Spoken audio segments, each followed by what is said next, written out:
ကဲအားလုံးသောသူတော်ကောင်းပေါင်းတို့လည်းမိမိတို့ရဲ့မမိတ်မလျော့မပေါ်စားတဲ့သတိမလျှော့သောဇွဲလုံးလာလက်ကင်ထားပြီးတော့အခုလိုသာသနာနဲ့တွေ့ကြိုက်ကလေးမှာသာသနာတွင်သာပိသအောင်ကြိုးစားကြပါလို့ရှေးဥစွာလေးစားစွာနဲ့တိုက်တွန်းပါတယ်နော်အားလုံးကဲကြီးကြီးငယ်ငယ်ရွယ်ရွယ်လတ်လတ်ပေါ့တန္တရာကရှည်တာနဲ့အမြတ်မတော်ဘူးတဲ့မိဘဆွေမျိုးညာရကားတွေမရှိတာမို့လို့ဦးဇင်းတို့ဒီမှာကျေးဇူးဆက်ရင်းနဲ့ဟောလေဆရာတော်ရဲ့ကြိုးစားချက်ကြောင့်ဦးဇင်းတို့ဒီမှာတရားဓမ္မဟောကြားခွင့်ရတာကိုဦးဇင်းအထူးပဲဝမ်းသာပါတယ်ဂုဏ်လည်းယူပါတယ်ဒီမှာဆရာကောင်းသမားကောင်းတွေနဲ့အားလုံးသာသနာတော်ကြီးကိုညီညီညွတ်ညွတ်နဲ့အခုလိုနေ့လည်ကြောင်တော်ကြီးတော်သာသနာကိုလာရောက်စောင့်ရှောက်ကြတဲ့အတွက်လည်းအားလုံးကိုဦးဇင်းကသာဓုခေါ်ပါတယ်လို့ဒါရှင်းဥစွာပြောခြင်းပါတယ်နော်အားလုံးကိုဝမ်းသာပါတယ်အဲ့တော့သာသနာတော်အတွက်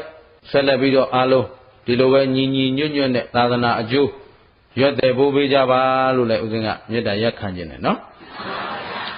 အဲ့တော့သာသနာနဲ့တွေ့ကြိုးနှက်အောင်ခုနကဦးဇင်းပြောခဲ့တာရှိတယ်နော်အဲ့တော့သာသနာဆိုတာဘာလဲအဆုံးအမဘု து အဆုံးအမဘုရားရှင်အဆုံးအမသည်ဓမ္မတွေလားအာဓမ္မတွေလားဟုတ်ပြီနော်ဘုရားအဆုံးအမကဘာလဲဓမ္မတွေအဲ့တော့သာသနာ့နွယ်ဝင်ဆိုရင်ဘယ်လိုနေကြဓမ္မနဲ့လျော်အောင်နေရဘယ်လိုနေရမလဲအခုငါတို့သာသနာတွင်သားတွေလို့ကိုမပြောဘူးလားအားလုံးဘုရားဘာသာကိုယ်ွယ်ကြတယ်ဘုရားဘာသာဆိုတာဘာခေါ်လဲဘုရားရဲ့အဆုံးအမဘုရားဘာသာဝင်ဆိုရင်ဘုရားရဲ့အဆုံးအမကိုလိုက်နာကျင့်သုံးတဲ့ပုဂ္ဂိုလ်ကိုဘုရားဘာသာဝင်အဲ့တော့ငါတို့ဒီဘုရားဘာသာအစစ်ဖြစ်ပလားအဲ့မိကုန်းမေးလိုက်ရင်ရက်သွားတယ်နော်အဲ့ဒါလည်းဒီတိုင်းပြည်လုံးမယ်နော်အေးဘုရားဘာသာဝင်အစစ်ဖြစ်ပလားလို့ဘသူကိုဘသူမေးရမှာမေးလိုက်တော့စစ်တမ်းထုတ်မယ်ငါဖယားစကားဘယ်လောက်နားထောင်သလဲဟုတ်ပြီနော်ငါပြုတဲ့ကာယကံတွေဟာဖယားရှင်အဆုံးအမနဲ့ညီညွတ်ပြီလားငါပြုနေတဲ့ဝစီကံတွေဟာဖယားအဆုံးအမနဲ့ညီညွတ်သလားရှင်းလားဘုရားကတော့သူသားရာဟုလာကိုဆုံးမတယ်ခုနှစ်နှစ်သားလေးကိုဘုရားကချစ်သားရာဟုလာတဲ့မင်းကာယကံမှုပြုတော့မယ်ဆိုရင်လည်းစဉ်းစားกว่าငါပြုလိုက်တဲ့ကာယကံဟာသူတစ်ပါးကိုဆင်းရဲစေမလားမင်းစဉ်းစားတယ်သူများဆင်းရဲမဲ့ကာယကံမျိုးဆိုလည်းမင်းမလုံနဲ့กว่าကိုယ်တိုင်ဆင်းရဲမလားဆိုတာလည်းစဉ်းစားအောင်လေကိုဆင်းရဲမဲ့ကံဆိုရင်လည်းမလုံနဲ့မိမိကောသူတစ်ပါးကောဆင်းရဲမဲ့ကံမျိုးဆိုရင်တော့လုံးကိုမလုံးနဲ့တော့မင်းကာယကံဝစီကံဒီတိုင်းပဲမိမိပြောလိုက်တဲ့ဝစီကံစကားတခွန်းကြောင့်တပါးသောပုဂ္ဂိုလ်စိတ်ဆင်းရဲဖြစ်သွားမယ်ကိုယ်ဆင်းရဲဖြစ်သွားမယ်မပြောနဲ့ဟိတဲ့ရှင်းသလားဘုရားကတော့သူများမကောင်းကြောင်းဆိုရင်ရှင်းတယ်လည်းမပြောနဲ့တဲ့ဝယ်ရလည်းမပြောနဲ့တဲ့သူတို့မြန်မာလူမျိုးတွေကဘယ်လိုကျိုးတော့ရှင်းတယ်ပြောကိုယ်ရပြောရဲတယ်ရှင်းသလားဘယ်သူစကားနားထောင်နေကြလဲစဉ်းစားဖို့ကောရှင်းတယ်နော်နားထောင်နေတာလားကန့်လန့်တိုက်ကြလားသူတို့လူသားကောင်းကြီးတွေလို့ဘယ်လိုကျိုးတော့ရှင်းတယ်ပြောကိုယ်ရပြောရဲပါဘုရားကရှင်းတယ်လည်းမပြောနဲ့ကိုယ်ရလည်းမပြောနဲ့သူများမကောင်းကြောင်းလို့ဘယ်တော့မှမပြောနဲ့ရှင်းသလားကောင်းကြောင်းဆိုရင်တော့ရှင်းတယ်လည်းပြောလိုက်ပါတဲ့ကိုယ်ရလည်းပြောပေးပါတဲ့ရှင်းသလားအခုခင်ဗျားတို့ကပြောလိုက်ရင်ကျုပ်တို့ကပြောလိုက်ရင်ခင်ဗျားတို့ဆိုတော့ကျုပ်လည်းပါတယ်ပေါ့ဗျာနော်ခင်ဗျားတို့ဆိုတော့ကျုပ်တယောက်တည်းသူတော်ကောင်းကြီးဖြစ်နေသလိုဖြစ်နေတယ်အတူတူပဲခင်ဗျားတို့ကျုပ်တို့ကပြောလိုက်ရင်သူများမကောင်းကြောင်းအဖေအဲ့လိုထွက်လာဒါဗုဒ္ဓဘာသာဝင်ဖြစ်ပြီလို့ပြောလို့မရတယ်အဲ့တော့မင်းဝစီကံမှုပြုမယ်ဆိုလဲစဉ်းစားဟေးတဲ့သူများဆင်းရဲမဲ့အလုပ်ဆိုလဲမပြောနဲ့ ကိုဆင်းရဲမဲ့စကားဆိုလဲမပြောနဲ့မိမိကသူတစ်ပါးကိုဆင်းရဲမဲ့စကားဆိုရင်တော့မင်းလုံးလုံးကိုမပြောနဲ့တော့ဟေးဒီတိုင်းပဲတဲ့မနောကံစိတ်အကြံဟာသူများဆင်းရဲမဲ့အကြံကိုလည်းမကြံပါနဲ့ကိုဆင်းရဲမဲ့အကြံကိုလည်းမကြံပါနဲ့တဲ့သူတစ်ပါးမိမိသူတစ်ပါးနှစ်ဦးသားဆင်းရဲမဲ့အကြံမျိုးကိုလည်းဘယ်သူကဆုံးမဒီတရား9နှစ်သားတာမဏေလေးကိုဟောတဲ့တရားဟမ်ကိုရင်လေးရဟုတ်လားရဟုတ်လားကိုရင်လေးရအဲ့ဒီ9နှစ်သားကလေးကဘုရားစကားနားထောင်သွားလိုက်တာပြိဋိဘံစံတဲ့အထိဒုက္ခနာကိုအတွက်နဲ့ဘယ်သူမှဒုက္ခမရောက်စေရဆိုပြီးပြိဋိဘံစံတော်နတ်ပြည်သွားပြီးသူ့ဟာသူတေဇောရလောင်ကျမ်းတယ်မဟုတ်ရင်ဘုန်းကြီးပြန်ဆိုတော့အားလုံးသိပါတယ်ရွာတွေကဟမ်ဘုန်းကြီးသေးတဲ့ဘုန်းကြီးကသေးပြီသူတို့ခွဲတန်းချလို့ကိုမပြီးနိုင်ရှင်းလားသေးပါပြီဆိုမှတော့မသေးခင်ကကျွေးမဲ့လူမရှိဘူးဟုတ်မှာအခုဒီနေ့တော့ရေ6အကြောင်းအတင်းပြောရမှာပေါ့နော်ဟို6ကလာတာဟုတ်ဗျနော်ဟို6တို့စိတ်ဖြူတို့မယ်အသက်100ကျော်ဘုန်းကြီးတွေရှိတယ်103 104ဘုရားတို့သွားကြတော့အပေါ်ကမျက်နှာကျက်မရှိဘူးအောက်ကကျန်းကဆွေးနေအဲ့တော့ဆရာတော်ကြီးဇဝတ္ထုတွေပါတာအဲ့နေရတဲ့အစီအစဉ်ကဂောပကဖွဲ့ကမပြောဘဲနဲ့သွားလိုက်တော့လက်ထဲဘာသာလောက်ကလေးချွတ်ချုပ်ပြီးလှူလိုက်တော့9000ပါလေဟောကြီးရောသင်္ကန်းတစ်စုံနဲ့9000ပါဗျာဆိုဟေးအယောလေအများကြီးလူငါတလောက်လူတဲ့လူမရှိဘူးလေဟမ်မင်းတို့ချမ်းသာလို့တော့မဟုတ်ဘူးဗျာလို့ပြီးတော့အရှင်ဘုရားမျက်နှာကျက်လေးလှုပ်ပေးခြင်းတယ်အိတ်ကွာလေကျောင်းလိုအပ်တာပြင်လို့ရမလားပြင်လိုက်ဗျာလို့နောက်လိုအပ်တာတော့မျိုးအကြီးလုပ်ပေးလိမ့်မယ်ဟမ်ဆိုလိုတာကဒီလောက်တက်ကြီးရွယ်ဟိုပုဂ္ဂိုလ်တွေရှိနေတာပြုစုမဲ့လို့မရှိဘူးဟိုမှာပေပေတေးတဲ့အနံ့လေးကိုနန်းလို့နေတာဆိုတော့ဩမင်းတို့ကြည့်ကြပါဦးကွာသာသနာမှာဒီလောက်တက်ကြီးရွယ်ဟိုသူဟာဘာမှမလုပ်နိုင်တော့ဘူးဆိုရင်တောင်သူ့အတွက်ပြုစုမှုယူရမှုဆိုတာပံ့ပိုးတဲ့မပံ့ပိုးတဲ့ငါတို့ဘာသာလဲသာမန်တကြီးရွယ်ဖို့မဟုတ်ဘူးလို့တန်ခါထေကြီးတွေဖြစ်နေပြီနော်အဲ့ဒါလေးတွေဦးဇင်းတို့သတိထားကြဖို့ကောင်းတယ်အဲ့ဒါဗုဒ္ဓဘာသာတော်တော်များများကဘုရားစကားဆန့်ကျင်ပြီးတော့တကြောင်နဲ့တကြောင်ရံဖြစ်တရွာနဲ့တရွာရံဖြစ်သူတစ်ပည့်နဲ့ငါတစ်ပည့်နဲ့ရံဖြစ်သူဆရာနဲ့ငါဆရာနဲ့ရံကမ္မထမ်းတိုက်အချင်းချင်းရံဖြစ်ဘယ်မှာခွဲလို့တိုးတက်နေကြလားဆိုးရုံနေကြလားတကယ်ဆိုရင်သံဃာချင်းချင်းလည်းညီညွတ်ရတကားချင်းချင်းလည်းညီညွတ်ရမှာသာသနာအကျိုးလုပ်နေတယ်ဆိုတာ तू ကဒါလုပ်နေဥထံပဲထံ तू ကဒါလုပ်ငါဒါလုပ်ပြီပဲဟမ် तू ကဒီဘက်ပိုင်းကဆောင်ရွက်နေငါဟိုဘက်ပိုင်းကဆောင်ရွက်မယ် तू ကဒီဘက်ပိုင်းကဆောင်ရွက်နေလကားဟာတွေဘာလုပ်နေကြမှမသိဘူးဆိုတော့နောက်ကနေပြပြောတယ်ဟမ်ရှင်းသလားအားလုံးတော့အခုတညီတညွတ်ထဲခင်ဗျားတို့သိတဲ့အတိုင်းဖြေစားခုသာသနာတိုးတက်နေလားဆုပ်ယုံနေတာမှပြုတ်တော့မယ်တဲလေးကြံတော့ရှင်းလားအဲ့တော့ဒီပုံစံတိုင်းနေလို့ကတော့ကွယ်တော့မှာသာသနာလဲကွယ်မယ်လူမျိုးလဲကွယ်မယ်ပြုံးတော့မှာပေါ့မမနဲ့ဟမ်မြမလူမျိုးတွေကိုအထင်ကြီးမနေနဲ့နော်နောက်ပိုင်းဥပမာလေးပေးခဲ့မှာဒီနေ့အဲ့ဒါဟောပြီးပြန်မှာနော်မြမလူမျိုးဘာနဲ့တူလဲဆိုဘုရားဟောတဲ့ထဲကနောက်စီးကိုတို့လေးတစ်ကောင်နဲ့တူဘာနဲ့တူ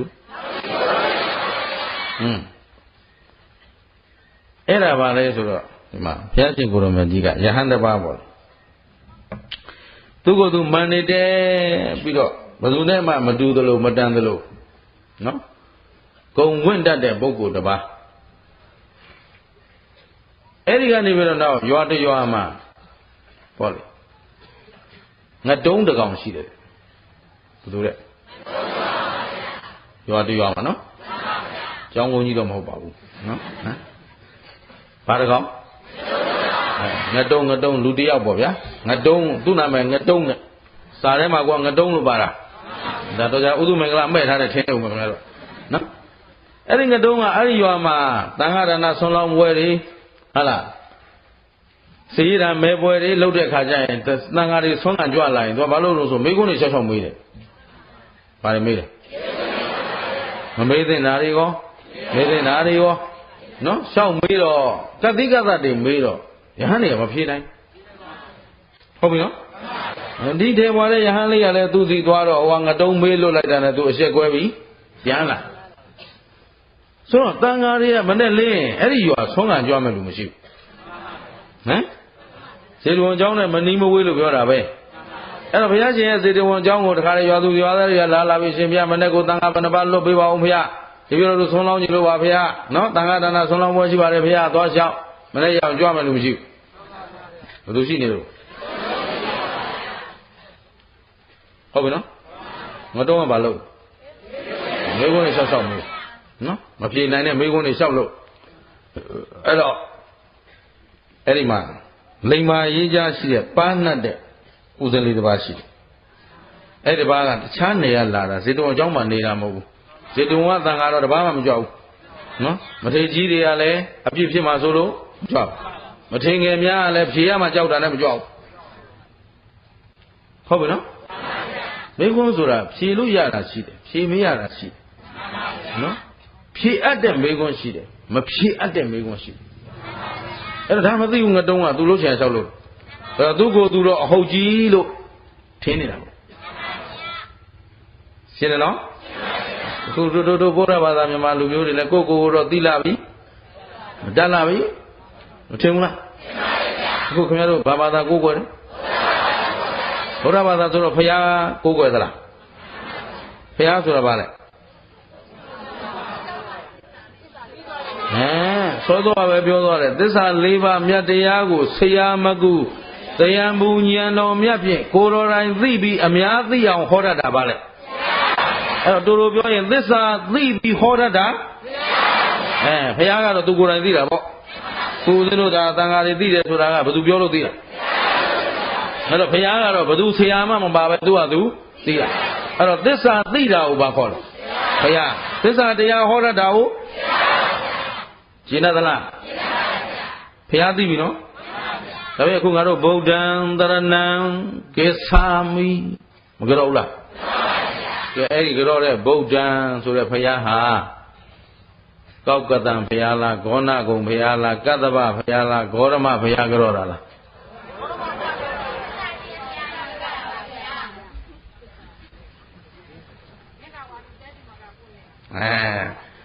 အဲ့ဒီမှာသုတ္တဝါအရိယသာဝကောနဲ့အသုပဝါအောက်ကငတုံးတွေကွာသွားတယ်နော်သုတ္တဝါဆိုတာကြာဘူးနာဝါရှိတဲ့လူကတော့ဖြေနိုင်တယ်ကြာဘူးနာဝါမရှိတဲ့လူမဖြေနိုင်ဗုဒ္ဓဘာသာဆိုတဲ့ဒါဥစဉ်ကိုယ်တိုင်ဝန်ခံမယ်ဥစဉ်ကိုယ်တိုင်ကိုသိလာတာမကြသေးဘူးသူများဆရာလုံးမယ်ဆိုမှသိတယ်နော်ကိုယ့်ကိုစာသင်တွေတော့တတ်မှမတတ်ပဲမယုံမသိမမျိုးမသိဥစဉ်လေးတွေမေးကြည့်ပါလားနော်သံမွဲအောင်ဖို့လောက်လုပ်နေရတော့မတတ်ဘူးနော်စာပြန်ချမှစာတတ်အခုလည်းတရားပြန်ဟောတော့မယ်ဆိုမှကြံရပြီနော်ဒါမို့ကျောင်းကဘုန်းကြီးတွေတောင်ပေးထားပါတယ်နော်ကုလီကုမဧတတဲ့နော်ဦးဇင်းရဲ့ဘွဲ့ကိုသူတို့ပေးတယ်ကုလီကုမများလုံးအဲ့တော့ခုလည်းဖယားနော်သူများကိုပြောတော့မယ်ဆိုတော့ကိုယ့်အကိုကြံကြည့်တယ်ဗုဒ္ဓံတရဏံကိသာမိငါတို့ဘယ်ဖယားကြောတာတော့ဆိုတော့ဖယားဆိုတာဘာလဲဆိုတဲ့အဓိပ္ပာယ်စောစောမေးထားပြီလေသစ္စာသိတာပါလေအဲ့တော့ကောက်ကတံဂေါဏဂုံကတ္တဗဂေါရမဘယ်ဖယားသစ္စာသိတာလောကမှာဖယားဘယ်နှစုပွင့်ပြီလဲ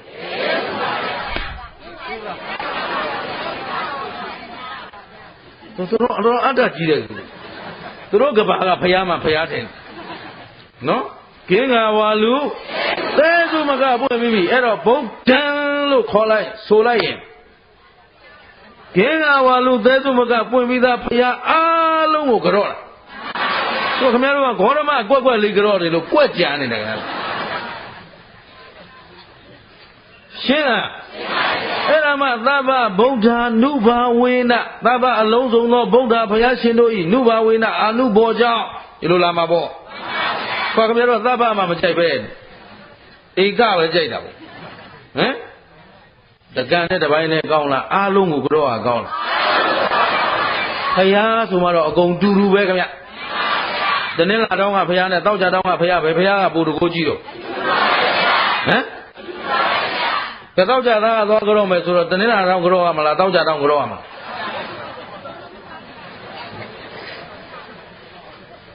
တောင်းကြတော့လားဖျားကြတော့လားအဲ့ဒါဂျိုးပြင်းနေမြေကပြဿနာတက်အဲ့ဗုဒ္ဓဘာသာမဟုတ်ဘူးဆိုတာအဲ့မှာဖြေပေါ်နေ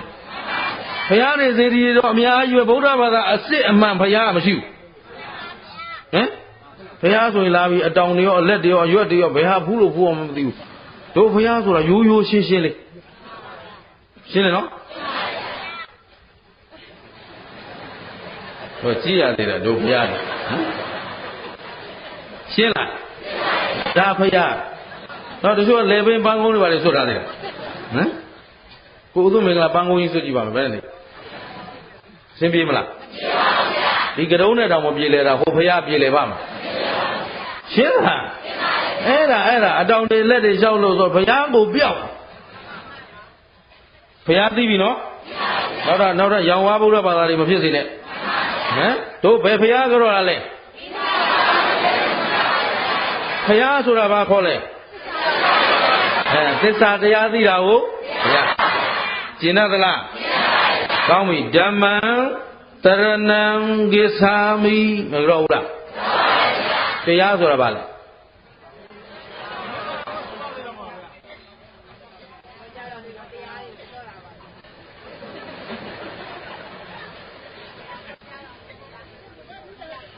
ကျုပ်လေနော်ဒီဗမာလူမျိုးတွေအခုအာယုမှန်တဲ့တော့အသက်ဆုံးပြီးကဲနေတာပဲနော်ကျုပ်သက်သေးရင်သေးပါစေဒီလူတွေတော့ငါရအောင်ကဲမယ်ဆိုပြီးခတ်တီကြီးနဲ့ကြီးကြီးကျယ်ကျယ်လိုက်ကဲနေဒီလူတွေဘယ်လိုကဲရမှမသိဘူးနော်ဟိုတော့ကြာနဲ့တစောင်းလေးရလို့ပဲနွားနဲ့လျှက်စစ်ထုတ်မယ်ဆိုတဲ့နိုင်ငံပေါ့လေနော်ဒိုင်နမိုလျှက်စစ်ဖြစ်တာပဲအဲ့ဒါကြီးကြီးကျယ်ကျယ်လုပ်ပြီးနွားနဲ့လျှက်စစ်ထုတ်နိုင်ပြီဆိုတော့ငါဒီနိုင်ငံဘယ်လိုပြောအမှန်းကိုမသိတော့ဟမ်ဒီတိရစ္ဆာန်တွေညှဉ်းပန်းနှိပ်စက်တဲ့အလုပ်နဲ့သူတို့ကမီးလင်းဖို့ကြိုးစားအောင်မလဲစဉ်းစားတော့ဒါတည်င်းမဟုတ်ဘူးကျန်တဲ့ကိုထဲ့တဲ့အလုပ်လည်းမဟုတ်ဘူးကြွားမှလည်းမဟုတ်ဘူးကြောက်ခက်ပြန်ရောက်နေပြီရှင်းလားအဲ့လောက်အုံနောက်မရှိတဲ့လူမျိုးကိုငါဘယ်လိုလုပ်ကယ်ရမလဲစဉ်းစားတာပြောတာပါမနေနိုင်တော့ဟောနေရတာပေါ့ဟမ်ဒါပေမဲ့အားလုံးတော့အမှုမဲ့မတ်မဲ့နေဖို့တော့မသင့်ဘူးလို့ဦးဇင်းကသတိပေးခြင်းရှင်းလားဘုရားတရားတော်ဘာမှမသိပဲနဲ့ဗုဒ္ဓဘာသာလက်မထောင်နေမခက်ဘူးလားတရားဆိုတာ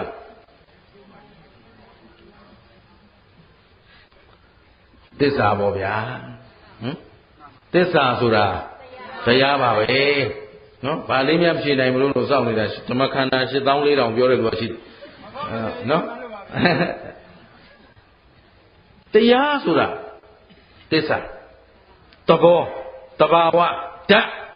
ဘယ်လိုခေါ်အတူတူပဲတရားဟာဘာလဲလို့ပြောရင်တော့အဓိပ္ပာယ်လေးပေါ်သွားခြင်းသစ္စာဆိုတာတရားသစ္စာဆိုင်မှလည်းတရားဖြစ်တယ်သစ္စာမဆိုင်ရင်တရားမဖြစ်သစ္စာဆိုတာကကဲကောင်းမှုကုသိုလ်လုပ်ရင်ဘာအကျိုးပေးမလဲကောင်းတာလုပ်ရင်ကောင်းကျိုးပေးတယ်ဒါပေမဲ့မကောင်းတာလုပ်ရင်လူကကောင်းတာလုပ်ရင်လူကောင်းကျိုးခွေးကကောင်းတာလုပ်ရင်ခွေးမို့လို့လျှော့ပေးသလားခွေးကကုသိုလ်လုပ်ရင်ခွေးကုသိုလ်ရမရရနိုင်မရနိုင်လူကလုပ်ရင်ရောနွားကလုပ်ရင်ရောကဲနွားကမကောင်းမှုလုပ်ရင်မကောင်းကျိုးရလူမို့လို့ခွေးမို့လို့ပြောင်းသွားတယ်လို့တကြီးမို့လို့ရွာသားမို့လို့ကွာသွားတယ်လို့ဓမ္မဥပဒေမှာတော့မပြောင်းလဲမရှိဘူးတော့ခင်ဗျားတို့မြန်မာနိုင်ငံဥပဒေသားလုပ်ချင်တယ်လို့လုပ်နေတာရှင်းသလားဓမ္မကတော့ကောင်းတာလုပ်ရင်ကောင်းကျိုးပေးတယ်တော့သူတကြီးမကလို့ဘာဖြစ်ဖြစ်ရှင်ပြန်မကောင်းမှုလုပ်ရင်လဲမကောင်းကျိုးပေးမှာပဲဒါမှမများသောအားဖြင့်ဘယင်တွေကတော့ဘယင်ဖြစ်လိုက်ဘယ်သွားလိုက်ဘယင်ဖြစ်လိုက်ဘယင်တွေကတော့များသောအားဖြင့် မဟုတ်တာလောက်တာများတာရှင်းလားအဲ့ဒါရက်ွက်လူကြီးရွာကြီးယာတို့လူနေတာကြောကအံ့ဩတယ်ဘယ်သွားခြင်းလုံးဒီကောင်းရှင်းလားမိသားစုသာရှာကျွေးရတော့လွယ်လားသူမိသားစုသာရှာနေတာကုသိုလ်ဖြစ်လားအကုသိုလ်ဖြစ်လားကုသိုလ်လုံးနဲ့အကုသိုလ်လုံးဘယ်တည်းကများလဲအဲ့တော့9ယောက်6ယောက်တောင်တော်ရုံးကန်နေရရင်တရားကွက်ဆာဆိုရင်ဒီလူတော်တော်ဆိုးတော့မှာဟမ်တရင်ကလုံးသာဆိုတော့မပြန်နဲ့တော့ရှင်းသလားသဘောမပေါက်သလားအဲ့ဒါရှင်ဘုရင်ကြီးမို့လို့ဆိုပြီးတော့သက်သာခွင့်တော့မပေးဘူးဟမ်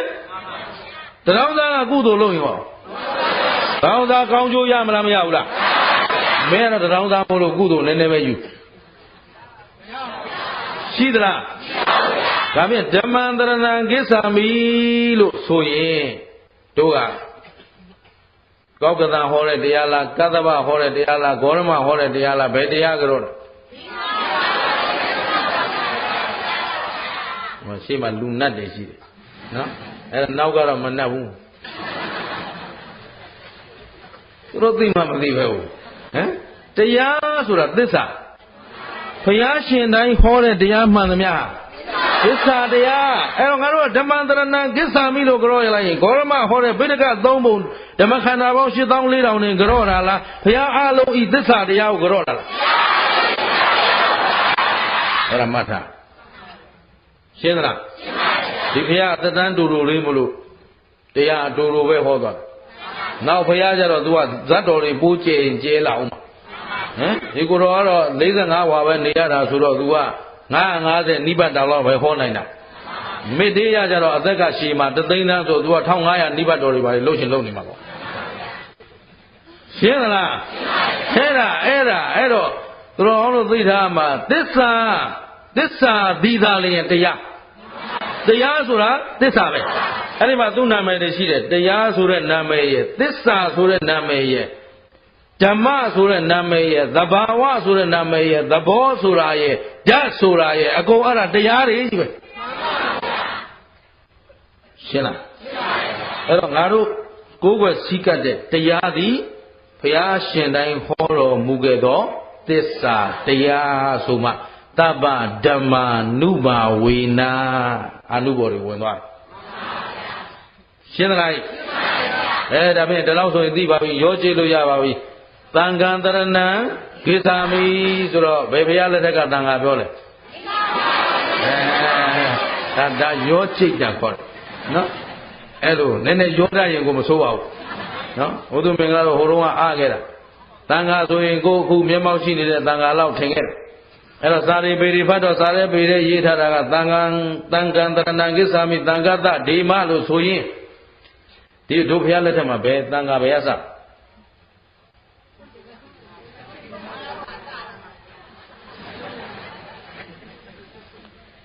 အကြောင်းကုန်ကြီးလောက်ပါလေအဲ့လိုလေးသိတဲ့ဟာလေးတွေဘာလို့အမှမသိဘူးအဲ့လောက်ကလေးပြောလိုက်ဒီအစင်ချောသွားမယ်ဟာဟမ်ပြင်စဝက်ကြီးငါ့ဦးအရှင်ကွန်းတင်ညကစတယ်အဲ့တော့စာလေးကကွန်းတင်ညအစမျက်မှောက်တန်ကအဆုံးဒီနေ့သာမဏေလေးချီဆိုတော့ဟုတ်သားပဲငါအားအခုတရားဟောရင်နဲ့သိလာတော့အဲ့ဒါတောင်တော်တော်ဘောင်ကျင်းနေသေးတယ်သံဃာလို့ဆိုရင်ဘုရားရှင်တိုင်းရဲ့လက်ထက်တော်မှာသံဃာယရဏဆိုတာရှိတယ်သံဃာယရဏမပါတဲ့ဘုရားမရှိဘူးဘုရားတစ်ပါးတည်းနဲ့အကုန်လိုက်မချွတ်နိုင်ဘူးသူ့တပည့်နဲ့သူချွတ်ရမှာဟုတ်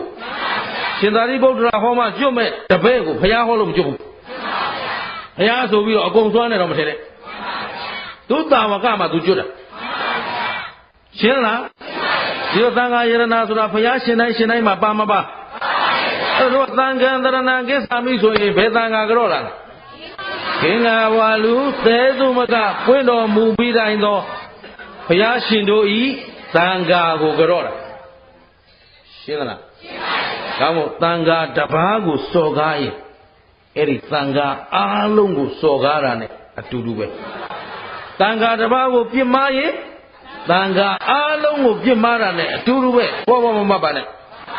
သံဃတဒေမလို့ဆိုလိုက်ရင်လေ ကုသိုလ်သည်သံဃာအားလုံးကိုလှူတဲ့ကုသိုလ်နဲ့အတူတူပဲအကျိုးမြတ်ကြီးမားတယ်အကျိုးကြီးသလောက်အပြစ်လဲသတိထားကြသတိထားကြယရနာနာနေရင်ယရနာလို့သုံးတတ်မှရရှင်းလားအားလုံးကြည်ရောကြည်တတ်ကြလားအဲ့တော့ကိုတန်ဖို့ကိုသိဖို့ကိုယရနာ၃ပါးပြင်ခင်ဗျားတို့ကိုးကွယ်စရာမရှိသေးဘူးသိကြသလားအိမ်ကတောင်းကအုံသီးလေးရပါတော့ဟိုကိုးထားတဲ့ဟာလေးရအောင်အုံသီးတော့မရှိတော့ဘူးလေငါးမှတ်ကိုးထားတယ်သဘောပါသလားတော့ကိုးကွယ်စရာမြန်မာနိုင်ငံသိမ့်များတာအခုနောက်ထပ် export အပြင်ကနေမှနိုင်ငံခြားကနေ import လုပ်ထားတာရှိသေးတယ်ပြန်သွင်းထားတာအန်ကုန်းတို့နော်ကွမ်ရင်တို့ဒါတရုတ်ပြည်ကနေလုပ်တာဒီဘက်ကယူရီးယားဘက်ကလာတဲ့ကြေးစံနီတို့နော်ဟိုအိန္ဒိယဘက်ကလာတဲ့ဘဲစီထားတဲ့ဒကမတို့ဟုတ်ပလားအဲ့ဒါနိုင်ငံခြားအတင်သွင်းလာတာကိုယ်နိုင်ငံနဲ့တဲ့38မိနစ်သူတို့မလောက်သေးဘူးရှင်းသလားအဲ့ဒါဟိုရှမ်းပြည်က9မျိုးရှင်မောင်နှမလည်းဆွဲထည့်တာသဘောပါသလားအဲ့ဒါတွေကကိုးကွယ်စရာထဲမှာပါသလားအားကိုးစရာထဲမှာမပါသလားလောကမှာဘုရားတရားသံဃာတဲ့ကျေးဇူးကြီးတာတန်ဖိုးရှိတာဒီဘုရားတရားသံဃာဗုဒ္ဓသရဏကိစ္ဆာမိဆိုရင်ဘယ်နတ်ကခင်ဗျားတို့ကိုင်နိုင်မလို့နတ်မပြောနဲ့ဘလူးတော်မကတ်နိုင်ဘူးအဲ့ဒါခင်ဗျားတို့ဗုဒ္ဓသရဏကိစ္ဆာမိမပိုင်လို့နတ်ကိုင်မှာကြောက်ရှင်းလားသဘောပေါက်သလားဒါဖြင့်ကိုယ်အတိကလေးဟာဒီလောက်ကလေးနဲ့တင်းတိမ်နေရမှာလားတိုးပွားအောင်ကြိုးစားရမှာဗုဒ္ဓဘာသာလို့လက်မထောင်နေုံနဲ့ဗုဒ္ဓဘာသာဆိုတာကမိစ္ဆာဒိဋ္ဌိကိုပြောတာလားတမာဒိဋ္ဌိကိုပြောခုတရားလာတဲ့လူတွေကမိစ္ဆာဒိဋ္ဌိလားတမာဒိဋ္ဌိသာဓုသာဓုသာဓုပြန်ရတော့ဟုတ်ကဲ့တမာဒိဋ္ဌိကိုကြိုးခေါ်ကြမလို့တော့ဘူးကျေးဇူးပဲပြန်တော့ကြီးကျယ်နေတာလာအောင်မှခင်ဗျသဘောပါလားကြည့်ဒီမှာငတုံးဟိုမှာငတုံးပြန်စငတုံးလာတယ်မြတ်သူကဟောမဲဟိလို့ဟောလို့မေးလို့တော့ဘယ်တန်ခါမှမလာရဲ့အဲ့တော့ဒီတန်ခါကြီးတစ်ပါးလာပြီကိုတော်ကြီးတစ်ပါးနေရနေလာတော့မနေ့စရေးတာမဲလာပြင်တာသူကကြားလိုက်မနေ့လေးတော့ဟိုရွာသွားမယ်လို့မရှိဘူးခွဲတန်းချတာလည်းမတွေ့အရှင်မြတ်ဟိုရွာကလာပြင်တယ်လေစရေးတာကိုတော်ကြီးမဲချတဲ့ကိုတော်ကြီးသွားပြောတယ်အဲ့ဒါမသွားကြဘူးလားဆိုဘူးမှမသွားဘူးကိုတော်သွားမလို့လားဘယ်သူမှမသွားဘူးဆိုတော့ဘာဖြစ်လို့မလွတ်ဘူးလားလွတ်လို့လည်းမရဘူးဘယ်သူမှသွားမှာမဟုတ်ဘူးဘာဖြစ်လို့ဆိုဟာအဲ့ရွာငတုံးရှိတယ်ဘယ်သူရှိလဲဟာငတုံးကဘာဖြစ်လို့ငတုံးကလာတဲ့ကိုတော်အကုန်လုံးမလေးဘေကုန်းနေပေးလို့အဲ့တော့ကိုတော်မထေကြီးတွေကလည်းဟိုမှာရှိတဲ့လူတွေအပြစ်ဖြစ်မှာဆိုလို့မသွားမထေငယ်တွေကလည်းအိမ်မေကုန်းမေခံမှာကြောက်တာနဲ့သွားဩဒီလိုလားရတယ်အဲ့ဒါတပည့်တော်တာဝန်ထားတပည့်တော်ကြွမယ်ဟာကိုတော်တာဝန်ယူတာရတယ်ကိစ္စမရှိသေးတယ်သွားတော့ငတုံးကလည်းရွာဝစောင့်နေတာသူကဒီနေ့ဘယ်သူလာမလဲပေါ့နော်အဲ့တော့ခတ်တိပဲအဲ့တော့ဟိုကိုတော်လေးကြွလာတယ်ဆိုရင်ပဲငတုံးကပြောနေတာတွေ့ပြီလားပေါ့ဆိုအနာကပြီကိုတော့မေကွန်းလေးမေးခြင်းလို့ဖြေမလားပေါ့ဆိုတော့သိထားတယ်မင်းဘယ်သူလဲဆို I am ငတုံးသူနာမည်ဘယ်သူလဲတော့ကျွန်တော်ငတုံးပါโอเคမင်းနဲ့ငါတွေ့ကျင်တယ်လားငါလည်းမင်းနဲ့တွေ့ကျင်တယ်ဟာတပည့်တော်လည်းအဲ့လိုဆရာတော်မျိုးတွေ့ကျင်နေတာကွာအဲ့တော့ဖြေမလားဖြေတာပေါ့ကွာနေပါဦးဆုံးလိတ်ခံမရသေးဘူးမင်းရတယ်ရောတပိတ်ယူရဲ့ရွာထဲဆုံးခံလာဘူးနော်အဲ့လိုအရေးကြီးတာအဲ့ဒါနော်ရောတပိတ်ယူခဲ့ဆိုတော့တပိတ်ကလေးပိုက်ပြီးတော့အဲ့တော့ဆုံးခံနေတယ်ကိုတော့ဖြေတော့မလားဆုံးခံနေတော့ကွာမင်းလည်းဆုံးရွာလေးစားပြီးမှလုပ်တာပေါ့ငါမင်းနဲ့တွေ့ကျင်နေတာဟာတပည့်တော်လည်းဒါမျိုးလိုချင်နေတာငါကတုံးတပိတ်ပိုက်ဆုံးခံရှင်းတယ်နော်ဆုံးခံလဲပြီးရွာထဲကပြန်ထွက်လာတော့အရှင်မြတ်ဘယ်နဲ့တော့သုံးသားချိန်ရောက်နေမေးရတော့လားဆောင်းလေးပါလေးစားပြီးတော့မေးတာပေါ့ကွာမင်းလာလိုက်ခဲ့ဆိုပြီးတော့ခေါ်သွားရွာပြင်ထွက်တော့မှဘယ်နှစားမလို့ရွာပြင်စရကလေးစားမယ်အဲ့နာဆင်ပြေတယ်ကွာသွားပြီးတော့မှလာတော့ရွာပေါင်းဝလည်းရောက်တော့လမ်းမှာမစင်ပုံလေးတစ်ပုံတွေ့ဘာတွေ့ ပြီးတော့အဲ့နားလေးကိုတော့ရက်လိုက်ရပြီးတော့ငါတို့ဘယ်နဲ့တော့ငါတို့ခုနဆွမ်းဆိုင်အောင်ကောင်းတယ်ဗျာအေးကောင်းတာနောက်ထားกว่าဆိုဒုံးဆိုတခါတွန်းလဲတယ်ပြီးပါဇက်ထဲအဲ့ဒီမစင်တော့ပြစ်တယ်နော်ကဲမေးစမ်းမေးပါမေးမလို့ဆိုရူးနဲ့ထွက်ပြေးအောင်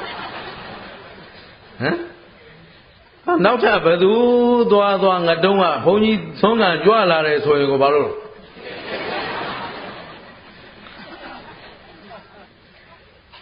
ပညာပြနော်အဲ့တော့ဘုရားရှင်ကိုတော်မြတ်ကြီးထံဒီတဲ့ရင်ရောက်သွားတယ်အဲ့ဒီဦးဇင်းလေးများတဲ့ဘယ်လိုလှုပ်လိုက်တယ်မသိဘူးနော်ငါတုံးတော့ပြေးပြီတဲ့တန်ခါမြင်တာနဲ့ကိုဘာလုပ်တာပြေးတော့တာတဲ့ဆိုတော့ငါတုံးကိုခေါ်မေးတယ်ဘုရားဘာလုပ်လိုက်တယ်ဆိုတပည့်တော်မစင်ကျွေးတယ်ဘုရားဟမ်ဘာဖြစ်လဲဘာလို့ဆိုသူ့ပါဇက်နဲ့အဲ့ဒီငါတုံးပါဇက်ကဟုတ်ပြီနော်အေးတဲ့အဲ့ဒီကောင်ခုမှမဟုတ်ဘူးဟာနော်ဒီဥစဉ်လေးကလည်းခုမှမစင်တဲ့သူ့ကိုနှိပ်ကွတာမဟုတ်ဘူးအတိတ်တုန်းကလည်းဒီလိုဖြစ်ခဲ့ဘူးတဲ့ဘုရားကဒီလိုပြောဟာရှင်ဗျာဘယ်လိုဖြစ်တာတော့ဘုရားအေးငါတုန်းကလည်းအရင်တုန်းကလိုပဲကွသူကလည်းခတ်ကြွားရဲ့သူကိုယ်သူတိလာပြီတာလာပြီတော်လာပြီမော်လာပြီမောက်လာပြီဟုတ်ပြီနော်သူကိုယ်သူအစိုးရလာပြီငါနိုင်နေနဲ့ဟမ်ဒီရွာဘယ်သူမှမလာရဘူးဘယ်သူကပြောတာတော့မန်နေတဝင်းနဲ့မနေဘူးလားဘယ်ကောင်းမှမလုပ်ရဘူးကြီးငါတုံးဒီလိုနေခဲ့တာအခုတော့ငါတုံးတော့ပြေးပြီအဲ့ဒီမှာဘုရားကနားထောင်တဲ့ဘယ်လိုငါပြောပြအတိတ်တစ်ချိန်လုံးကဗာရာဏသီပြည်မှာဗြဟ္မဏဘုရင်ကြီးအုပ်ချုပ်နေတော့ဒါတော့ထားလိုက်ပါဦးမင်းနဲ့ပြည်နဲ့တော့ဘေးပြတာလားခဏနော်ငါတုံးကနောက်ချီပိုးလို့ဖြစ်နေဘာဖြစ်လဲမစင်စားတဲ့ဘိုးပေါ့ဗျာဟောဒီငါတုံးနှိတ်ကွတဲ့ဦးစင်းလေးကဆင်ပြောင်ကြီးဖြစ်နေမဖြစ်နေအဲ့တော့မစင်မုံတစ်ပုံမှာဒီငတုံးဆိုတဲ့ပိုးကလေးကနေရတော့မစင်နေစားပြီးသူကဝဖိပြီးတော့သူ့ကိုယ်သူမန်နေဝင့်လောကငါနဲ့တူနိုင်တဲ့ကောင်မရှိဘူးဟုတ်ပြီနော်အဲ့ဒီမှာမစင်မုံခပ်ဖတ်မှမစင်မုံအစ်ကလေးတစ်ခုတွေ့တော့သူကအဲ့ဒီမစင်မုံပေါ်တက်လိုက်ဘယ်ပေါ်တက်ဆိုတော့အပေါ်ရန်လေးကတော့နည်းနည်းခတ်၆ပေါ့ဗျာခပ်ဖတ်မှဟုတ်လေဟမ်သို့တော့အောက်ကတော့ဘာဖြစ်လဲလာမသူကသဇလန်းကဒီလိုနော်ခတ်တီနဲ့ခတ်ကြွားပဲငါပဲကွငါ့ကိုဘယ်သူတုနိုင်တယ်လဲဆိုခတ်တီနဲ့မစင်မုံတက်လိုက်တော့အပေါ်ရန်ကမားနေပဲမယ်အောက်ကပြောနေတဲ့မစင်မုံကလှုပ်သွားဘာဖြစ်သွားတွေ့လားတဲ့ငါခန္ဓာကိုယ်ကိုဒီကောင်မခံနိုင်ဘူးဟမ်ငါစွမ်းအားကိုဒီကောင်မခံနိုင်ဘူးနေလိုက်တိုင်းဘာဖြစ်နေလဲလှုပ်ပြီးဣနေရှင်းတယ်နော်အဲ့ဒီမှာလာပြီဆင်မြောင်ကြီးဘယ်သူလာတော့ဆင်မြောင်ကြီးကလာတော့ရှေ့လဲတိုးလာရောဆင်မြောင်ကြီးကအနံ့ရဘူးအနံ့ရမစင်နရတော့ဆင်ဆိုတော့အသာရှင်းအမှန်တန်ကြိုက်တာဆိုတော့နန်းနေဆိုနောက်ဆုံးမစင်နရလို့ပါပြီနောက်ဆိုတော့ဟိုနောက်ရှိဖို့ကသူ့ကိုယ်သူဟမ်မှန်တဲ့ပြီသူ့ကြောက်လို့ထဲနေတာဟမ်ညှိနှံ့ရလို့နောက်ဆုံးတာမစင်စော်နံလို့နောက်ဆုံးတာဟမ်ဒါပေမဲ့ငါတုံးကဘာထင်လဲသူ့ကြောက်လို့ထင်ရှင်းသလားအဲ့ဒါပစင်ဘုံဝါနဲ့ဟာဆင်ပြောင်ကြီးဘယ်လဲတော့ဟမ်မင်းကန်တူးပဲဟမ်ကျွန်တော်တို့မှတတိမရှိဘူးလား challenge ဟမ် fighting ပေါ့လေနော်မင်းငါနဲ့တတိမရှိဘူးလားစီးချင်းထိုးအောင်မဲဘယ်သူကတော့နောက်ချီဖို့နော်ဘယ်သူကလဲနောက်ချီဖို့ကဘယ်သူနဲ့စိန်ခေါ်တယ်မင်းငါနဲ့တပွဲတရားတလန်းလောက်စမ်းလိုက်အောင်မင်းငါကြောက်နေတာမလားနောက်ဆုတ်သွားတယ်ဆိုဟောဆင်းကအတန်ကြားတယ်ကြည့်လိုက်တော့ဘယ်သူတော့ရောငါစိန်ခေါ်နေတာမင်းလား ရှင်းနော်ငါစိန်ခေါ်နေတာမင်းလားတဲ့ဆိုတော့ဟုတ်တယ်တဲ့မင်းနောက်ဆုံးသွားတာငါကြောက်လို့မဟုတ်ဘူးလားတဲ့လာခဲ့တဲ့ထိုးပဲမင်းကိုခေါင်းနဲ့တိုက်တတ်ဖို့လည်းမတတ်ဘူးအစွဲနဲ့ထိုးအောင်လည်းဘယ်လိုထိုးအောင်မသိဟမ်နှမောင်းနဲ့ရက်ရအောင်လည်းမင်းကမစင်ပုံမွဲတဲ့အဲ့တော့မင်းကိုငါအကောင်းဆုံးနီးပဲမင်းကိုပေးလိုက်လာပါတဲ့အာမချဲလဲဟမ်အော်စိန်ခေါ်နေတာသူ့ကိုယ်သူဘယ်သူနဲ့စိန်ခေါ်လဲစင်ပြုံကြီးနဲ့စိန်ခေါ်နေတာအဲ့တော့ဟိုကအနာမကတာကသူ့ကြောက်လို့လားအနတ်နံလို့လားပထမတည်းအဲ့လိုပေါ့ဗျာအကုသိုလ်အရှိန်စော်တွေများလို့မဖြစ်ဘူးဆိုနောက်ဆုတ်လိုက်တာကိုကြောက်လို့ထင်ရင်လည်းထင်နေသေးတာနော်ငါတုံးကဒီလိုပဲရှင်းလားအဲ့တော့မစင်နာညှိနှံနေလို့ဟိုကနောက်ဆုတ်သွားတာအဲ့ဒါကိုသူ့ကြောက်တယ်လို့ထင်နေတာအဲ့ဒါလည်းလာခဲ့တယ်ဆိုတော့အေးရတယ်မင်းကိုနှမောင်းနဲ့လည်းမရိုက်အဆွဲနဲ့လည်းမထိုးခေါင်းနဲ့လည်းမတိုက်ဘူးခြေထောက်နဲ့လည်းမနှင်းဘူးတဲ့မင်းခြေထောက်နဲ့နင်းလောက်တဲ့ကောင်လည်းမဟုတ်ဘူးတဲ့ဘာနဲ့လောက်ရုံရှိတော့နော်အဲ့ဒါလာခဲ့တယ်ဆိုပြီးတော့သူ့ပေါ်မစင်စွန့်ချင်ဟမ်မင်းနောက်ချီးကြိုက်တဲ့ဘိုးဆိုတော့ရောက်နောက်ချီးတဲ့နေရဆိုတော့စင်ချီးပါချလိုက်တယ်ဆိုတော့ဟုတ်ကောသေရောအဲ့ဒ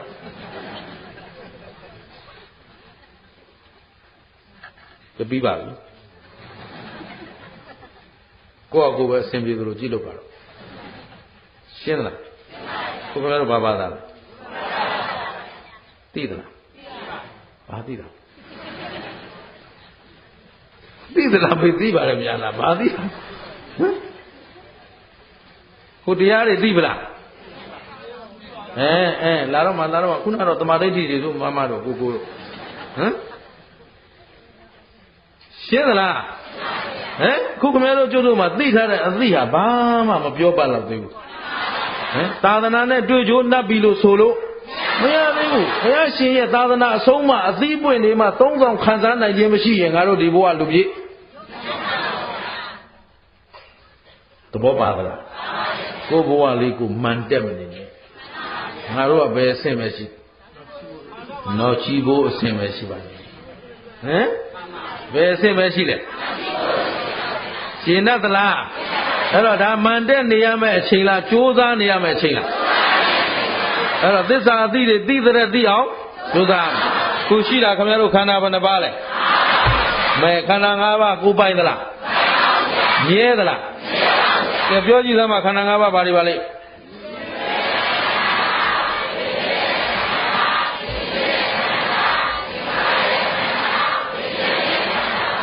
ခန္ဓာဘယ်နှပါလဲဒီဘက်ကအစိမ်းရောင်လေးယူဘက်ခန္ဓာကရုပ်လားနာမ်လားယူဘက်ခန္ဓာပါလေဝေဒနာသင်ညာသင်္ခါရဝิญဉ်ကဒီမှာချထားတယ်အယောင်ကိုခွဲချထားတာခင်ဗျားတို့နာမ်ခန္ဓာကဘယ်နှပါလဲရုပ်ကရုပ်ဆိုတာဘယ်သဘောရှိလဲမပရိစ္ဆေသမုပ္ပါဒ်တော့မနေ့ပြန်မှနည်းနည်းပါးပါးတီးကြခောက်ကြတာပေါ့ဒီနေ့တော့ဒါလေးပဲသွားကြည့်အောင်ယူဘက်ခန္ဓာပဲသဘောရှိတယ်ကဲယုတ်ကအလိုလိုဖြစ်တာလားသူများကြောင့်ဖြစ်တာလား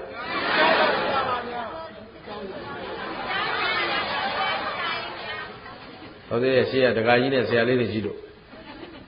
အလိုလိုဖြစ်တာလည်းမဟုတ်ဘူးသူများကြောင့်လည်းပရိစ္ဆေသမုပ္ပါဒ်လို့ခုနလက်ညှိုးထိုးတာထိုးခြင်းလို့ထိုးတာမဟုတ်ဘူးအားလို့ထိုးတာမဟုတ်ဘူးပရိစ္ဆေသမုပ္ပါဒ်ဆိုတာအကြောင်းနဲ့အကျိုးအဲ့ဒါရှေ့ဘက်ကနည်းနည်းလေးတစ်ပေးတာဒါခင်ဗျားတို့နားမလဲဒါလေးထောက်ပြတာလကားထောက်ပြရတာမဟုတ်ဘူးဟောဒီရုပ်ဘယ်သူကြောင့်ဖြစ်တာလဲအဲ့ဒါပရိစ္ဆေသမုပ္ပါဒ်ပဲအကြောင်းဆိုတာပရိစ္ဆေအကျိုးဆိုတာသမုပ္ပါဒ်အဲ့ဒါပါဠိလိုပြောတော့ပရိစ္ဆေသမုပ္ပါဒ်ငါတို့မြန်မာလိုပြောတော့အကြောင်းနဲ့အကျိုးရှင်းလားဒါပြင်ရုပ်ပဲအကြောင်းတရားတွေကြောင့်ဖြစ်တယ်ကဲရုပ်ဖြစ်ကြောင်းတရားဘယ်နှပါးရှိလဲမေးနေကြမဟုတ်လို့သူတို့မသိတာနော်ရုပ်ပဲအကြောင်းတရားတွေကြောင့်ဖြစ်လဲဆိုရင်ကံစိတ်ဥရုအာဟာရဖြစ်လိုက်ပါလားအဲ့လိုမဖြစ်ဘဲနဲ့ရုပ်ဖြစ်ကြောင်းဘယ်နှပါးတော့အဲ့ဒါကြတော့ဖြေတတ်တယ်မေးခွန်းကအတူတူပဲ စကလုံးပြောင်းတာနဲ့ဘာလို့မှမသိတော့အဲ့ဒါပိုင်လို့လားမပိုင်လို့လားဒါဖြင့်ရုပ်ပဲအကြောင်းတွေကြောင့်ဖြစ်လဲကံအကြောင်းအဲ့ထဲမှာကိုကြီးကြော်ပါလားမနဲ့လေးအိမ်တွင်းဖေကြီးဟောတပူဘူးအောင်ဘုံမင်းကောင်ဟမ်ခုတော့မပါဘူးဖြေကြပါလားဟမ်ဖြေချလုံးတော့ရုပ်ဖြစ်ကြောင်းဘယ်နှပါပဲလဲပါရတဲ့အကြောင်းကောင်းရင်အတိတ်အကြောင်းကကံကောင်းခဲ့ရင်ခင်ဗျားတို့ရုပ်လက္ခဏာလေးတွေလည်းကောင်းပါအတိတ်ကကံဆိုးလို့ရုပ်ဆိုးနေပေမဲ့စိတ်ကောင်းနေပြန်ရင်လည်းရုပ်ကလေးကဘယ်လောက်ရုပ်အသားမဲပြီးတော့ရုပ်ဆိုးနေပါစေစေတနာကောင်းတဲ့လူကရုပ်ကလေးကကြီးရှင်းလားရှင်းပါဗျာအတိတ်ကကံကောင်းလို့ရုပ်ကလေးချောနေပေမဲ့နတ်ကတော်သွားလို့တော့ပြက်ကြရှင်းလားနတ်ကတော်သက်ရင်လာလေရုပ်ကတဖြည်းဖြည်းလူနဲ့မတူတော့လေပဲနတ်နဲ့တူသွားတယ်နော်ဒါသူတို့ကိုးကွယ်နေတာပိဋကလေးကြီးပဲရှင်းလားမြန်မာတွေအုံတော့မရှိတာလေအဲ့ဒါပါသူကိုးကွယ်ထားတဲ့ဟာတွေသွားကြည့်လိုက်လေတရားမှကောင်းတဲ့ကောင်မပါဘူးသေခြင်းစိုးသေထားတဲ့ကောင်လေးကြီးပဲဟမ်မီးလောင်သေးတဲ့ကောင်ကိုမီးမလောင်အောင်ကိုးကွယ်တဲ့အိမ်တွင်ကမီးလောင်သေးတာအဲ့ဒါတော့အိမ်တွင်ခြုံမှလုံးပါတယ်အမေပြီးရင်သူတို့ကြီးသွားခြုံပေးတာဟမ်ညနေဆောင်ရင်မသွားလို့ဘာဖြစ်လို့ကာတာတော့မီးကြောက်လို့ဘယ်မီးကြောက်တာလဲဖျားမီးဟမ်မီးကဘုရားရှင်မှာထုံးပါလေတကယ်သာသူသာနှကောင်းနှမြတ်ဆိုရင်ဘုရားရှင်ကမီးကြည့်ပြီးသူကကုသိုလ်တော်ရအောင်မှာအဲ့ဒါခင်ဗျားတို့ကသွားကွယ်ပေးတယ်ရှင်းသလားအမီးလောင်သေးတဲ့ကောင်ကိုအိမ်တွင်းခြုံရင်လုံပါတယ်တဲ့အိမ်တွင်းရှိရင်မီးမလောင်ဘူးတဲ့ဆိုတော့မီးလောင်သူအရင်ပြေးမှာမီးမလောင်တာတော့ခင်ဗျားတို့မဟုတ်ဘူးသူပဲနေမှာရှင်းသလားဟိုရေနဲ့သေးတဲ့လူကိုရေတဲ့အာကိုတဲ့ဟိုပင်လည်းပဲသွားဟောတော့ဘလူးကျွန်းကြမင်းတို့ရေတဲ့ကြဘလူးဆိုဥရှင်ကြီးတဲ့ဥရှင်ကြီးဆိုတာစောင်းကောက်ပိုက်ပြီးငါပြင်းတစ်ချင်းပဲဆိုနေတာလေထိုးလိုက်တာလေမထိုးလို့ရေတဲ့တွန်းချသေးတာအဲ့ကောင်ဟမ်ရေနဲ့သေးတဲ့ကောင်ကိုပါလဲရေတဲ့အာကိုတဲ့အရှင်ပြရေလန်းသွားရင်ဥရှင်ကြီးတဲ့ဘယ်ရှင်ကြီးမှမလာဘူးကွာကာချလိုက်လို့လှုပ်ရှုပ်တယ်ဘုန်းကြီးသင်္ဘောနဲ့သွားမှာငါမသိဘူးရေကူးတတ်တယ်ရှင်းလားသဘောပေါက်သလားဟိုထဲပဲဘုံရွာပဲသွားလိုက်ပါတယ်ဟိုမှာရင်းမပင်ပဲသွားတော့အမေမော်တော်ဆိုလားအမေရေရင်ဆိုလားဟဲ့ကောင်နေမင်းတို့ကဘာဖြစ်တာတော့ဆိုရှင်ပြတဲ့သူကလှေမောက်သေးတာဗျာ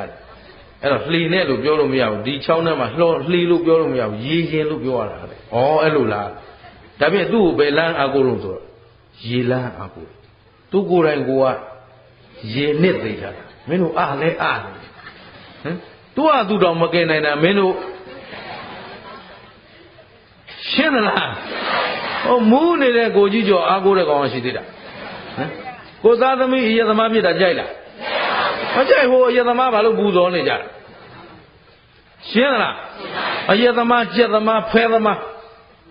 သူတို့ကိုးကွယ်တာနှကောင်းနှမြတ်တကောင်မှမပါဘူးရှင်းလားဟမ်အဲ့ဒါအုံနောက်ရှိလို့လားမရှိလို့လား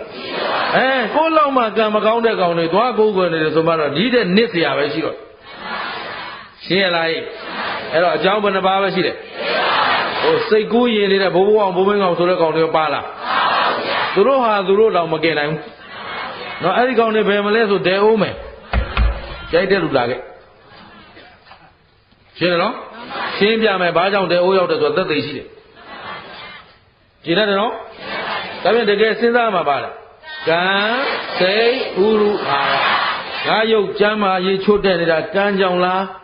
စိတ်ကြောင့်လားဥရုကြောင့်လားအာဟာရကြောင့်ရှင်းလား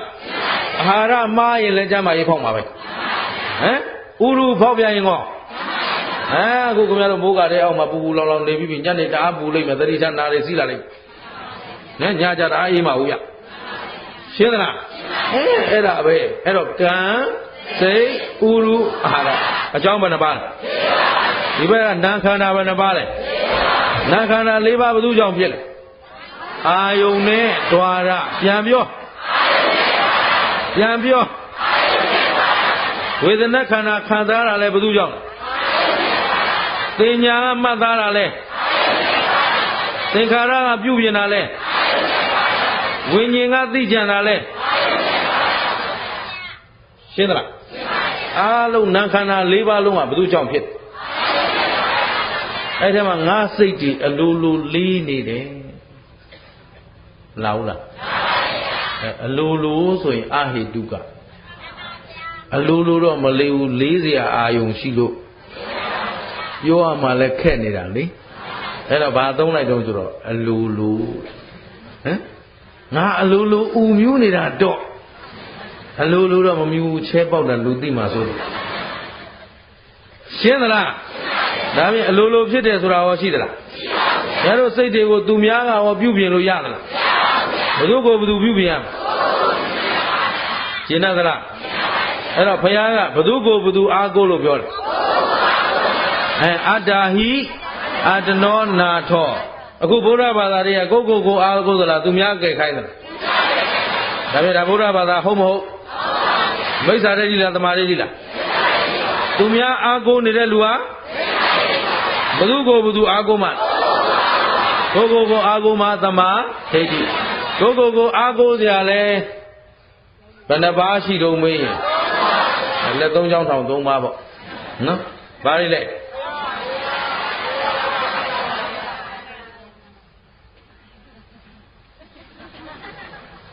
ကိုအားကိုးစရာလေ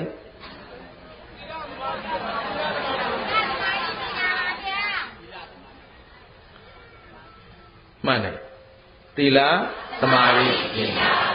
နောက်တစ်ခုရှိသေးတယ်အဲ့ဒီသီလသမာဓိပညာရအောင်ဘာလို့သုံးပါးတွေအများတော့ဘာလို့မှမသိဘူးကံဉာဏ်ဝရိယပြန်ပြောခုနကသီလသမာဓိပညာသိက္ခာ၃ရပ်ကျင့်မှလည်းဘာနဲ့ကျင့်ရမလဲကံရဲ့ဉာဏ်ရဲ့ဝရိယပြန်ပြောဘုရားဘာသာတွေပေါ်မလုံးနဲ့နော်ဒါတို့တကယ်ကိုအားကိုးမှပါလေလေကံဉာဏ်ဝရိယပူဇော်တရားယရနာကကျေးဇူးကြီးမားတဲ့အနန္တောနာနာကဒါရှင်းအောင်လုပ်အောင်မပူဇော်တရားယရနာကသုံးပါဗုဒ္ဓံတရဏံကိစ္ဆာမိဓမ္မံတရဏံကိစ္ဆာမိသံဃံတရဏံကိစ္ဆာမိအဲ့ဒါယရနာသုံးပါအနန္တောအနန္တကအနန္တောအနန္တလို့ဘာလို့ခေါ်အနန္တောအနန္တမီလီယံတွေထရီလီယံတွေဘီလီယံတွေကြားဘူးလားခုခေတ်ကတော့သိမမော့တော့ဘူးနော်တန်းချီနေတယ်သိမ့်ချီနေတယ်ကြားဘူးလားအဲ့တော့တန်းပေါင်းကိုတန်းပေါင်းများစွာမရှိဘူးလားသိမ့်ပေါင်းကိုသိမ့်ပေါင်းများစွာအခုအနန္တောအနန္တဆိုတာအနန္တဆိုတာသင်္ချာကဏ္ဍရည်တွက်လို့မရအဲ့ဒီရည်တွက်လို့မရတဲ့ဟာကိုအနန္တောအနန္တပေါင်းအနန္တရှင်းလားဒါဖြင့်ကျေးဇူးကိုဟာနှိုင်းဆလို့ကိုမရဘူးအဲ့တော့ကျေးဇူးများတဲ့ကျေးဇူးရှင်ကဘယ်နှယောက်၅ယောက်ဘုရားမိဘကရှိရလားဆရာနောက်မှထားနော်ပြောဘုရား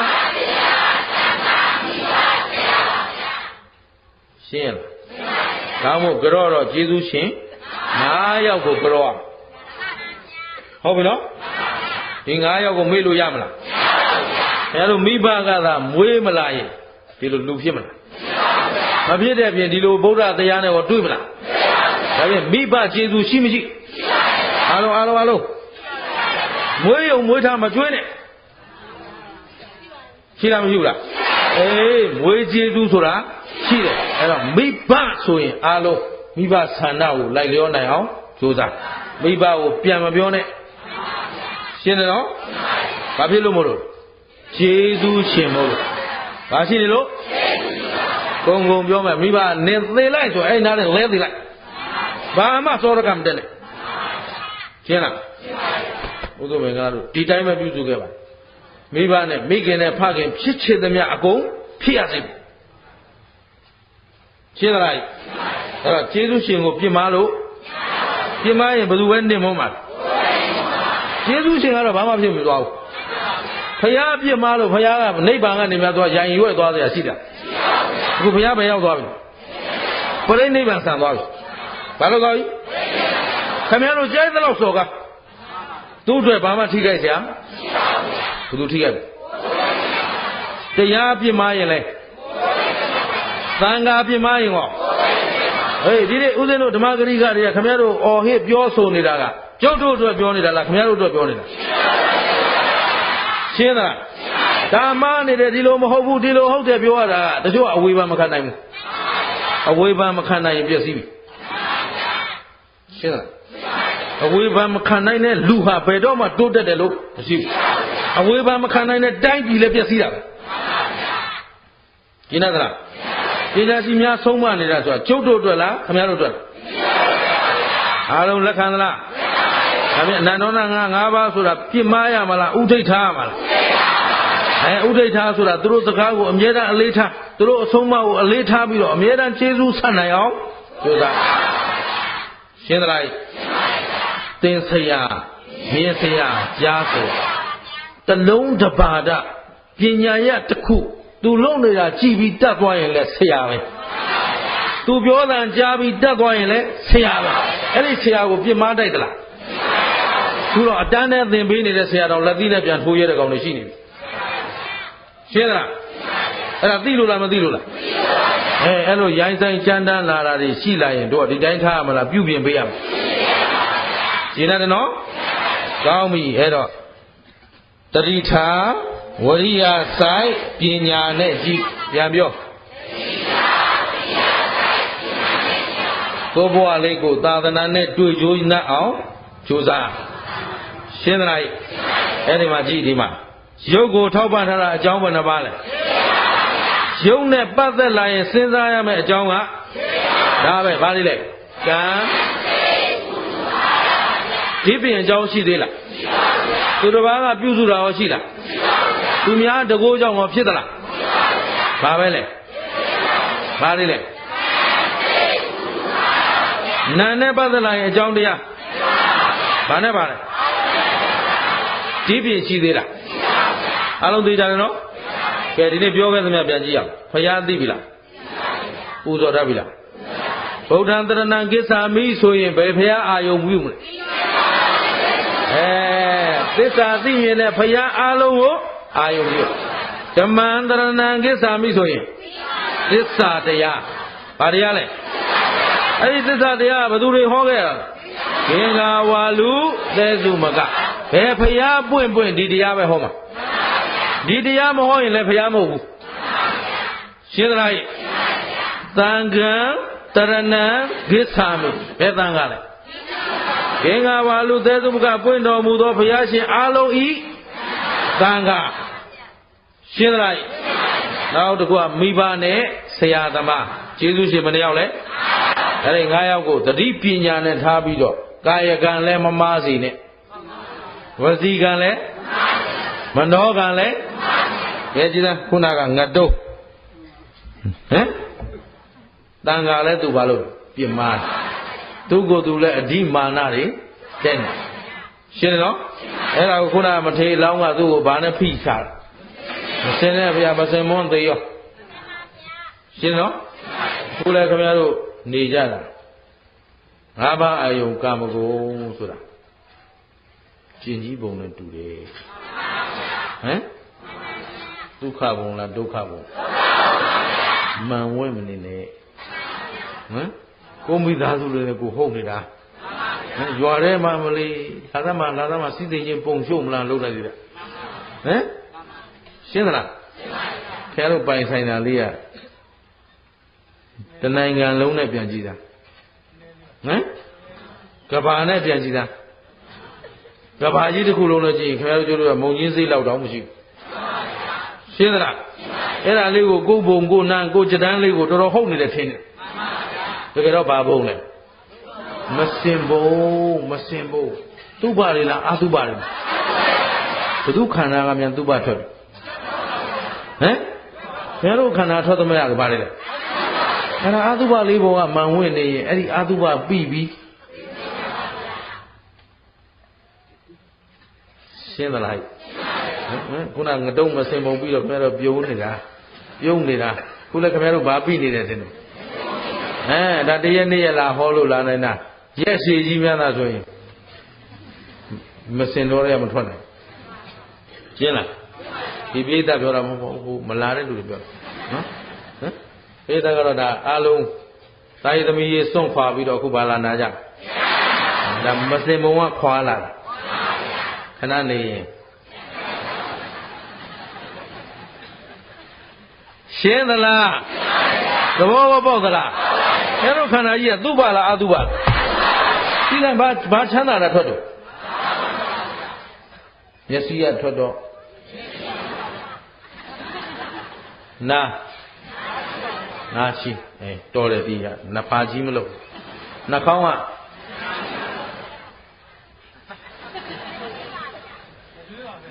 တချီးရဟမ်အဲ့ဒါတို့ရမွေးသလားနန်းသလားခုခင်ဗျားတို့နေတိုင်းတော့မျိုးချပြီးတော့နေတာနော်လက်ပေါ်လေးပြင်လာခဏမတရုပ်ပြတာကိုတော်တော်ရောနေဟမ်တို့ထွက်ဒါဘယ်သူပါစထဲထွက်တာ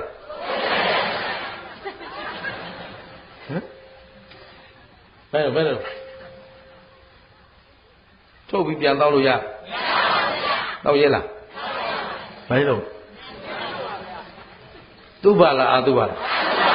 ကျန်တာကိုစဉ်းစားတော့ဟမ်ဒါပေမဲ့ခင်ဗျားတို့နေနေတာကဒုက္ခဘုံပေါ်မှာလားမစင်ဘုံပေါ်မှာလားရှင်းသလားဒါလေးနဲ့ตายရပြီးတော့နေလို့ตายရဲ့သမီးရဲ့စီးပွားရေးနဲ့အချိန်ကုန်ရင်တော့မစင်ပိတ်သေးတော့ရှင်းသလားခုခင်ဗျားတို့ကမသိမဲ့လူတွေကသိမဲ့လူတွေဘယ်ချိန်သိမှာဘယ်တော့လဲရက်ချင်းလေးပါလိမ့်မရှိဘူးလားအချိန်ရောဒါပြန်ငါသည်အချိန်ပိုင်းကဘယ်လောက်အကန့်တတ်အခုလဲခဏနေလဲအသေးမဥခင်အမဲတဲ့ဟုတ်အသေးမဥခင်ဉာဏ်ဆိုတာဘာလဲကောင်းအဆိုး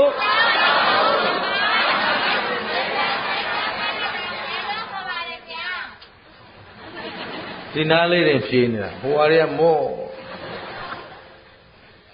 အသိမဟုတ်ခင်ဒါတော့ဆိုရတယ်ဉာဏ်ဘာမှမသိပဲနဲ့ဘယ်လိုလုပ်ယူမလဲဟမ်ဉာဏ်ဆိုတာအကောင်အဆိုးအကြောင်းအကျိုးအမှားအမှန်ကိုပိုင်းခြားသိတာဉာဏ်ပြန်ပြောအားလုံး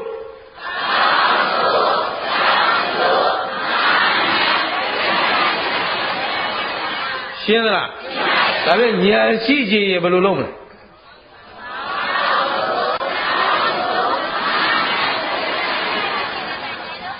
ဒါလေးနဲ့ဒါလေးမှမဖြေတတ်ဘူးလားပါးစပ်ပိတ်ထားတဲ့လူတွေရှိတယ်နော်အဲဒီပိတ်ထားတဲ့လူတွေပြီးတော့မှဟိုဆင်ပြောင်ကြီးကအာရခွာထားပြီခင်ဗျရှင်းသလားအကုန်သိချင်းစိုးနဲ့သိကုန်လိမ့်မယ်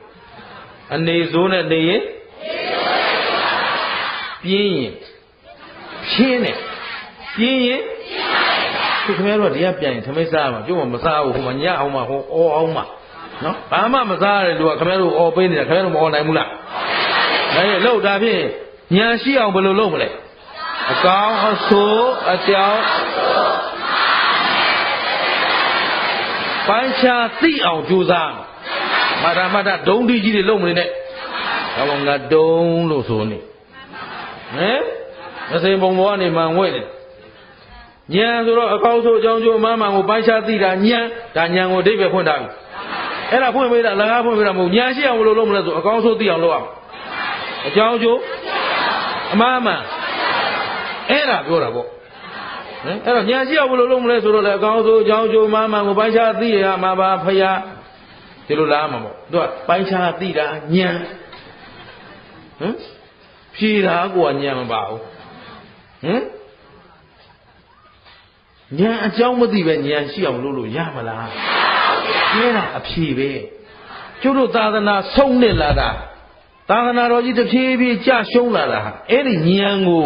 ဘာမှမသိခဲ့လို့ခဲ့တယ်ရှင်းလား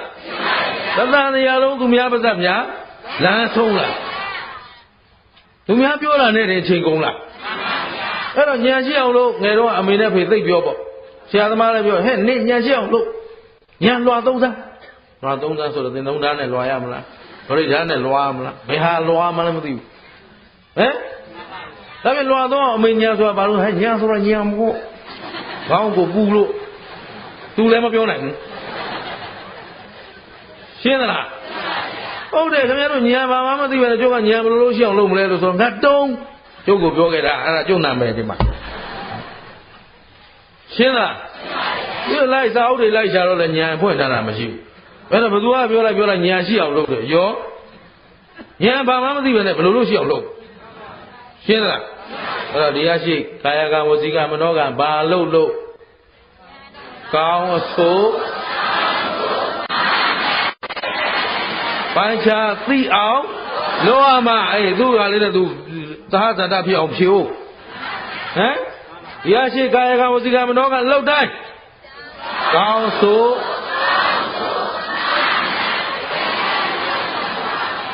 မကောင်းတဲ့စကားကိုကောင်းတဲ့စကားကိုမမှန်တဲ့စကားကိုမှန်တဲ့စကားကိုအကြောင်းအမှန်ကိုလောက်အောင်ဘာဖြစ်လဲအကြောင်းအမှန်ကိုသတ္တန်တရားလုံးမှာအကြောင်းမှားခဲ့လို့မှားတာမှကြည့်လေသမုဒိယလုံးလိုက်သမုဒိယလုံးလိုက်လောက်ခဲ့သမျှကသမုဒိယအကြောင်းလောက်ခဲ့သမျှကရတာကဟောတာသက်သေပဲဒုက္ခရနေမှာတော့လောက်ခဲ့တဲ့အကြောင်းကမှန်သလားမှားသလားကောင်းသလားဆိုးသလားအကြောင်းမကောင်းတော့အကြောင်းမှားနေတော့အခုခင်ဗျားတို့ချမ်းသာသလားဆင်းရဲသလားမှန်ခဲ့လို့လားမှားခဲ့လို့လားဒါဖြင့်တရားရှိအဲ့တော့တတန်တရားလုံးတော့မှားခဲ့ခုချိန်ထိလဲမှားနေတော့မဲ့သေချာလို့အောင်မဲ့ကိုမှန်နေပြီများထင်နေလားဟမ်တတန်တရားလုံးတော့ခုချိန်ထိလဲတရားရှိတော့ဟမ်သိတော့မှမအောင်မလို့သိမရဘူးဖြစ်နေတယ်ဟမ်တတန်တရားလုံးလဲမှားလို့အားလုံးတော့ဘယ်သူတွေတို့ကိုယ်တိုင်ပဲတတန်တရားလုံးလဲခုချိန်ထိလဲဟုတ်ပြီဒီကရှိတော့ရှင်းနကလားအလိုလိုမှန်သွားမှလားမှန်အောင်လို့မှမှန်မှလားဒါဖြင့်သတိထားဝရိယဆိုင်ပညာနဲ့ကြည့်သတိဝရိယပညာရှိမှဘာဖြစ်မှာဉာဏ်ဖြစ်မှာသတိဝရိယပညာရှိမှဉာဏ်ဖြစ်မှာအကောင်းဆုံးအဲ့တော့မစင်ဘုံပေါ်တင်ပြောမနေနဲ့ရှင်းရလားငါသားလေးငါပြောရင်ပြီးတယ်ဆိုရင်ဟိုကမစင်ဘုံပေါ်တက်လို့ဣကနေဖြစ်သွားသဘောတွေချဟမ်ငါခန္ဓာကိုယ်တော်ဒီကောင်မထိနိုင်ဘူးတဲ့ရှင်းလားငါပြောလိုက်ရင်ပြီးပါတယ်ဟမ်အဲ့တော့ဒီမှန်လေးတွေမရှိဘူးလားဒီအိမ်သူပြီးမှပြီးတာဆိုရင်ဘယ်ဘုံပေါ်တော့မစင်ဘုံပေါ်သုဘတွေလားအာသုဘတွေလားအာသုဘတွေတိုင်တာကိုခင်ဗျားတို့ပြောနေရှင်းသလားဟဲ့ဒါဖြင့်ဒီဘဝကလွတ်အောင်ကြိုးစားအဲ့တော့တတန်တရားလုံးလဲမားကြခုချိန်ထိလဲမားနေတော့မဲ့ဒီကားရှိတော့အောင်လို့မဆိုတော့တတိထားဘသူကိုဘသူကြည့်မယ်ဘသူကစပြင်းရမှာဘသူတရားပြက်ဘသူတရားပြက်အခုလောကကြီးကကောင်းနေလားဆိုးနေလားဆိုးတဲ့အတိုင်းပဲထားမလားကောင်းအောင်လုပ်မလားဒီလောကလုံးပြင်မှုလွယ်ပါ့မလားမရတော့ဘူးလား